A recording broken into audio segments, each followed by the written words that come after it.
అంటే అసలు ఐడెంటిఫై చేయటమే కష్టం అవుతుంది. ఎలా గుర్తుపట్టాలంటారు?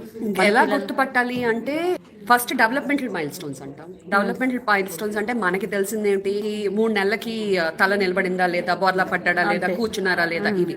మీరు ఫస్ట్ స్టార్టింగ్ చూడాల్సింది మాట్లాడే మైల్ స్టోన్స్ కూడా. ఓకే. సో పిల్లలు 3 నెలలప్పటికి బాబా బూబు గిగి అని ఏదో అంటూ ఉంటారు, బాబా బా అని పిలుస్తూ ఉంటారు. ఇంకొకటి social skills mile stones. Okay. నాన్నని గుర్తుపట్టడం, 3వ నెలకి 4వ నెలకి డాడీ వస్తున్నారు చూడు అంటే అటు తిరిగి డోర్ కేసి తిరగడం, ఆ ఎక్స్పెక్టేషన్ ఉండడం. ఏం లేదు, అమ్మ దగ్గర నుంచి నాన్న దగ్గర నుంచి దూరం వెళ్తుంటాయి, లేకపోతే అమ్మమ్మల దగ్గర పెరిగితే వాళ్ళు వదిలేసి వెళ్తే ఏడవడం, ఇవన్నీ చాలా చాలా స్మాల్ స్మాల్ ఇండికేషన్స్. కానీ 3వ నెల నుంచే మనకి తెలుస్తూ ఉంటుంది డిఫరెన్సెస్ ఉన్నాయి అని చెప్పి. సో వాళ్ళ చేతులకేసి చూసి ఆడుకోవడం, ఇలాంటివి చాలా మైల్ స్టోన్స్ అవి ఉన్నాయి. మీకు జస్ట్ మీకు మైల్ స్టోన్స్ డీటెయిల్స్ కావాలన్నా సరే, మీ వ్యూవర్స్ ఎవరైనా సరే మీకు దీంట్లో మెసేజ్ పంపిస్తే మాకు చెప్తే నేను మీకు ఒక ఫుల్ చెక్ లిస్ట్ పంపిస్తాను. ఒకటి స్పీచ్ మైల్ స్టోన్స్ గురించి, ఇంకోటి social skills mile stones.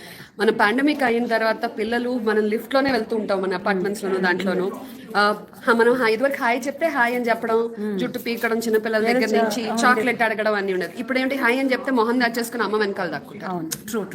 So this is a very common thing. అంటే వాళ్ళందరికీ ప్రాబ్లం ఉందని కాదు, కానీ సోషల్ స్కిల్స్ అనేవి చాలా ఎఫెక్ట్ అయిపోతున్నాయి పిల్లలకి. అండ్ ఈ రోజున మీలాగా నాలాగా గలగలా మాట్లాడే వాళ్ళే నెగ్గుకు రాగలరు. అంతే.